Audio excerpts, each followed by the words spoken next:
नमस्कार। आज बात करेंगे थोड़ा सा मीडिया इंडस्ट्री के बारे में। हालांकि मीडिया इंडस्ट्री के बारे में हमारे जितने भी वीडियो होते हैं वो बहुत ही वायरल होते हैं और उन पर तमाम तरह की टिप्पणियां पढ़ने के बाद मुझे ऐसा लगता है कि उन्हें लोग पसंद भी बहुत करते हैं। लेकिन कभी कभी दूसरे लोगों को क्या कहना चाहिए कि उनको ज्ञान देने के बजाय कभी कभी उनका फायदा भी कराना चाहिए। अक्सर हम कोशिश ये करते हैं कि मीडिया इंडस्ट्री को लेकर कुछ इस तरह के वीडियो भी बनाए जाएं जिससे हमारा जो मीडिया का क्षेत्र है उससे जुड़े हुए लोग हैं उनका कोई लाभ भी हो। अभी मैं आपको बताऊं कि हमारे इस समय बहुत सारे स्वतंत्र पत्रकार हैं जो पहले अलग अलग मीडिया हाउसेस से जुड़े हुए थे और उन लोगों ने अपने अपने यूट्यूब चैनल्स बनाए हैं। उसे लेकर मीडिया इंडस्ट्री में लगातार चर्चाएं होती रहती हैं। आज की तारीख में अगर कोई भी पत्रकार नौकरी छोड़ता है तो सब ये कहने लगते हैं कि भाई अब ये यूट्यूब चैनल बनाने वाला है। जैसे कि अभी हाल ही में अमिताभ अग्निहोत्री हैं, उन्होंने अपना एक चैनल बनाया है राष्ट्रवाणी के नाम से। शुभंकर मिश्रा 2-3 साल पहले आज तक की नौकरी छोड़ी थी, उन्होंने तो अपने कई चैनल बना लिए। कई और पत्रकार हैं जो इस तरीके से आए हैं। शुभंकर ने तो एनडीटीवी को ज्वाइन भी किया, उसके बावजूद भी अपने यूट्यूब पर एक्टिव रहते हैं। सुशांत सिन्हा नवभारत में करते हैं टाइम्स नाउ में काम, लेकिन उसके बावजूद भी अपने यूट्यूब चैनल पर सक्रिय रहते हैं। और ये विधा मुझे पसंद आई कि आप नौकरी भी कर रहे हैं और अपना यूट्यूब चैनल भी चला रहे हैं। कुछ लोग ऐसे हैं जो मीडिया इंडस्ट्री से नाराज हो गए, उन्हें लगा कि उनके लायक नौकरी नहीं बची है, अपने यूट्यूब चैनल बना लिए। रवीश कुमार है, अजीत अंजुम है, तमाम ऐसे लोगों के नाम हैं, आप सब लोग जानते ही हैं। और अभी हाल ही में सौरभ द्विवेदी ने जब लल्लन टॉप को छोड़ा तो एक बड़ा सा सोशल मीडिया पर कैंपेन चला कि अब नेक्स्ट क्या करने जा रहे हैं सौरभ द्विवेदी। लेकिन सौरभ द्विवेदी ने इंडियन एक्सप्रेस ग्रुप को ज्वाइन कर लिया। हर आदमी जरूरी नहीं कि यूट्यूब चैनल ही बनाए, बहुत सारे लोग हैं जो मुख्य धारा में बने रहना चाहते हैं। सुधीर चौधरी ने जब आज तक को छोड़ा था उस समय भी बड़ा हल्ला मचा था कि सुधीर चौधरी आने वाले हैं और अपना कोई यूट्यूब चैनल लाएंगे या संभवतः अपना कोई सैटेलाइट चैनल लेकर के आएंगे। लेकिन उन्होंने डीडी न्यूज को ज्वाइन कर लिया, उस पर उन्हें 1 घंटे का कार्यक्रम मिल गया। तो सबका अलग अलग काम करने का तरीका है, इस पर मुझे किसी पर भी कोई ऐतराज नहीं है। ये सबका अपने कैरियर को आगे ले जाने का एक तरीका होता है। लेकिन इन सब स्वतंत्र पत्रकारों के, इन सब यूट्यूबर्स की देखा देखी जो बड़े मीडिया हाउसेज हैं, उनके मन में भी एक भाव पैदा हुआ है कि हम सब लोग भी यूट्यूब चैनल अपने सुपरहिट कराएं या यूट्यूब पर ज्यादा एक्टिविटीज करें। कई खासतौर से हिंदी भाषी अगर समाचार पत्रों की मैं बात करूं तो दैनिक भास्कर, हिंदुस्तान, दैनिक जागरण, अमर उजाला, इन 4 अखबारों के तो यूट्यूब चैनल काफी समय से चल रहे हैं। और इन यूट्यूब चैनल्स पर इन सभी के संपादकों ने, इन सभी के मालिकों ने बड़ा इन्वेस्ट किया है। अमर उजाला की अगर मैं बात करूं तो नोएडा में एक पूरी टीम रखी गई है यूट्यूब चैनल बनाने के लिए। एक पूरा फ्लोर अमर उजाला के ऑफिस में यूट्यूब चैनल के लिए रखा गया है। दैनिक जागरण में भी इसी तरीका है, सबने अपने अपने सेटअप बनाए हैं और अच्छा खासा इन्वेस्ट किया है उसमें। लेकिन मैं अक्सर जब इन सब हिंदी समाचार पत्रों के यूट्यूब चैनल्स देखता हूं तो बड़ा दुख होता है, क्योंकि मैं भी 25 साल तक प्रिंट मीडिया के साथ जुड़ा रहा हूं और मुझे अफसोस होता है ये देखकर कि इतना इन्वेस्टमेंट करने के बाद भी इनके चैनल्स व्यूज नहीं पाते हैं। दैनिक जागरण का एक वीडियो मेरे सामने आया, किसी मित्र ने भेजा, और उसमें पुष्कर सिंह धामी जो मुख्यमंत्री हैं उत्तराखंड के, उनका इंटरव्यू लिया गया था। 13 या 14 दिन पुराना वो वीडियो है आज जब मैं आपसे बात कर रहा हूं तो। और उस वीडियो पर व्यू कितने थे? 600। और दैनिक जागरण के यूट्यूब चैनल के सब्सक्राइबर्स का जो बेस है 1 करोड़ से अधिक है, 10 मिलियन, यानी कि हमसे लगभग 10 गुना ज्यादा, और केवल 600 लोगों ने देखा। यहां पर कुछ चीजें स्पष्ट हो जाती हैं। दैनिक जागरण बरसों से अपने आप को नंबर 1 अखबार बताता है। तमाम जो audit bureau of circulation, ABC जिसको कहते हैं, उसके आधार पर दैनिक जागरण, आज से नहीं, जब मैं दैनिक जागरण में हुआ करता था लगभग 20 साल पहले की बात बता रहा हूं, तब से दैनिक जागरण खुद को देश का नहीं बल्कि वर्ल्ड का नंबर 1 अखबार बताता है सर्कुलेशन के हिसाब से। और उन्होंने उसी को फॉलो किया है यूट्यूब पर कि 1 करोड़ हमारे दर्शक हैं, 1 करोड़ हमारे सब्सक्राइबर्स हैं। लेकिन उन 1 करोड़ में से केवल 600 लोगों ने आपका एक वीडियो देखा। यहीं पर सवाल खड़े हो जाते हैं। YouTube के प्लेटफॉर्म को मैं इसलिए सलाम करता हूं, नमस्कार करता हूं, प्रणाम करता हूं कि भाई ये एक ईमानदार प्लेटफॉर्म है। अगर आप मेहनत से काम कर रहे हैं तो आपको उसका प्रतिफल मिलेगा, और अगर आप अपने धंधे के साथ चीटिंग कर रहे हैं, ईमानदार नहीं हैं, तो YouTube आपको डाउन कर देगा। मैंने अमर उजाला, हिंदुस्तान, भास्कर, इन सब के वीडियोस देखने शुरू किए। देखा कि किसको कितने व्यूज आ रहे हैं। आप यकीन मानिए एक एक दिन में 20-20 वीडियो इनके चैनल्स पर डाले जाते हैं, और व्यूज कितने आते हैं? 1000, 2000, 4000, 5000। कोई बहुत बड़ी घटना हो गई कि विमान हादसा हो गया या कुछ प्रकार की घटना है, तो वो वीडियो इनके लाखों में चल जाते हैं। वो तो एक्सीडेंटल एक मामला हो जाता है, एक न्यूज हो गई। लेकिन जहां पर ये अपने व्यूज देने की कोशिश करते हैं, अपनी ओपिनियन देने की कोशिश करते हैं, पॉलिटिकल एनालिसिस होते हैं, इनके खेलों को लेकर के ये लोग एनालिसिस करते हैं, वहां इनके वीडियो बुरी तरह पिटते हैं, कोई नहीं देखता। और मुझे लगता है कि दर्शक तो इनको तक देखते ही नहीं, इनके संपादक और इनके मालिक भी नहीं देखते कि हमारे वीडियोस कितने बन रहे हैं और उनका आउटपुट क्या आ रहा है।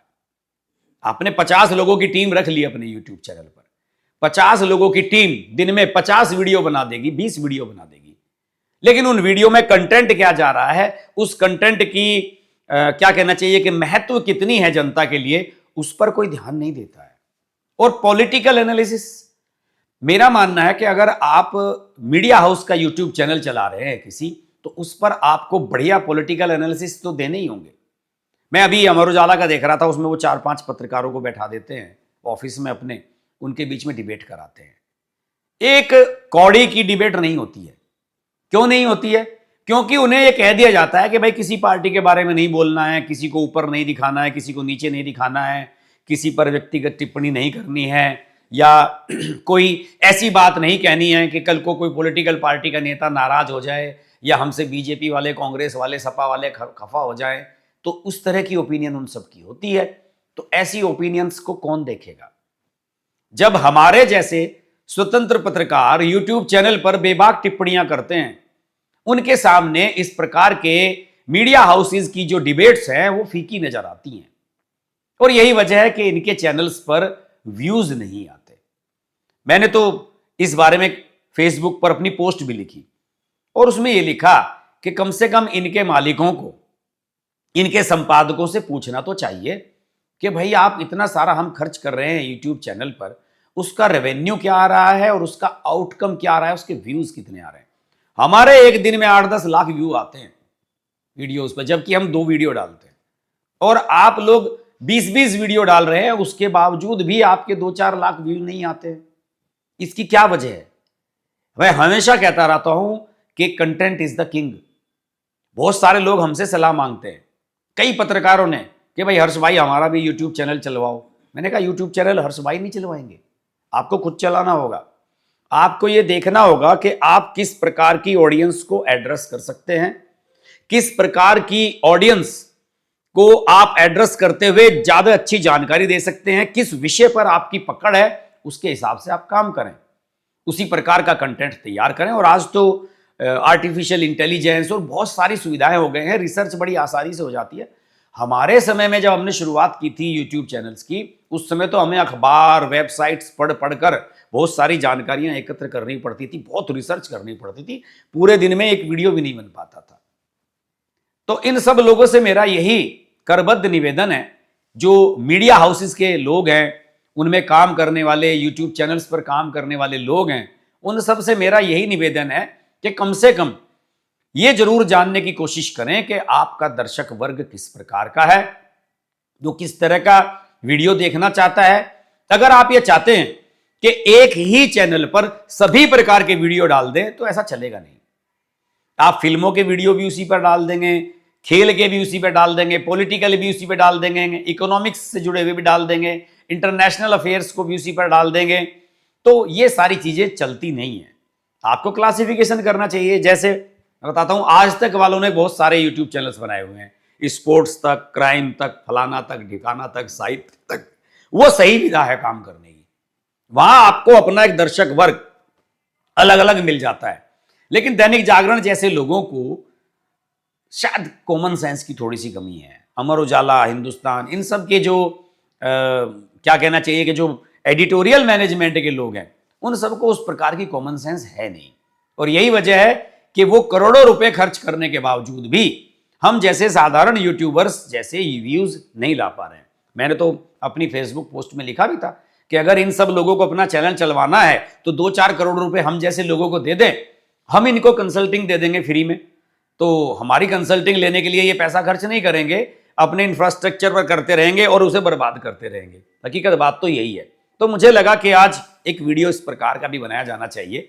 हम अपने साथी पत्रकारों को लेकर के बहुत सारे वीडियो बनाते हैं, लेकिन इन बड़े बड़े मीडिया हाउसेज, ये प्रिंट मीडिया वाले खासतौर से जो यूट्यूब पर अपने चैनल को लोकप्रिय कराना चाहते हैं या यहाँ से रेवेन्यू कलेक्ट करना चाहते हैं, उन सब के लिए भी थोड़ी बहुत सलाह देनी चाहिए। वैसे जब इन मीडिया हाउसेज में हम रहे, प्रिंट मीडिया में जब हम रहे, सभी में इनमें काम किया है मैंने, एक आध को छोड़कर, तो उस समय भी जब हम कोई पॉजिटिव सलाह देते थे तो हमारी सलाह को बीच में ही हमारे जो सीनियर्स होते थे, हमारे संपादक होते थे, वो काट दिया करते थे।